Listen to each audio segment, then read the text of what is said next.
జ్యోతిబా పూలేకి మరియు ఆయన భార్య సావిత్రిబాయి పూలేకి భారత రత్న ఇవ్వాలని చెప్పి మహారాష్ట్ర లెజిస్లేటివ్ అసెంబ్లీ ఏకగ్రీవంగా తీర్మానం పాస్ చేసింది. ఎప్పటి నుంచో వాళ్ళకి ఇవ్వాల్సి ఉందని, ఇంకా లేట్ అయిందని చాలా మంది అభిప్రాయం వ్యక్తం చేస్తున్నారు. జ్యోతిబా పూలే, మహాత్మా జ్యోతిబా పూలే, ఆయన భార్య సావిత్రిబాయి పూలే ఇద్దరు కూడా సోషల్ రిఫార్మర్స్, ఎడ్యుకేషన్ కోసం విపరీతమైన కృషి చేశారు. అంతేకాదు విడోస్ సంబంధించి, ఉమెన్ కి సంబంధించి, సమాజంలో మార్పుకు సంబంధించి చాలా కృషి చేశారనమాట. Social reformers, educators and Jyotiba Phule అయితే మంచి రెవల్యూషనరీ థింకర్ అని చెప్పొచ్చు అనమాట. 19th సెంచరీలో వీళ్ళు చేసిన పనులు కానీ, వీళ్ళు ఆచరించిన జీవన మార్గం కానీ అందరికీ ఆదర్శం అనమాట. ముఖ్యంగా Jyotiba Phule first girls school ఆయన ఎస్టాబ్లిష్ చేశారనమాట. అదే విధంగా అంటరానితన నిషేధం కోసం, కుల వ్యవస్థ నిషేధం కోసం చాలా కృషి చేశారు. ఆయన భార్య ఇన్ఫార్మల్ గా first female teacher of India అంటాం సావిత్రిబాయి పూలేని. ఆవిడ పేరు మీద పూణేలో సావిత్రిబాయి పూలే యూనివర్సిటీ కూడా పెట్టారు.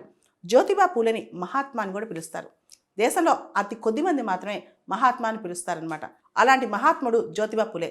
ఆయన గులాంగిరి అనే పుస్తకం రాశారు.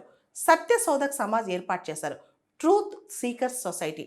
వీళ్ళిద్దరూ కూడా వాళ్ళ ఇల్లు కూడా వీడియోస్కి ఇచ్చేశారనమాట. దాంతో పాటు వాళ్ళిద్దరూ కలిసి మొట్టమొదటి గర్ల్స్ స్కూల్ 1848లో పూణేలో ఏర్పాటు చేశారంట. అంతేకాదు వాళ్ళ జీవితకాలం మొత్తం కూడా కుల వివక్ష నిర్మూలన కోసం, అదేవిధంగా అంటరానితన నిషేధం కోసం ప్రయత్నం చేశారు. సో వాళ్ళిద్దరికీ కూడా భారతరత్న ఇవ్వాలని మనం కోరుకుందాం.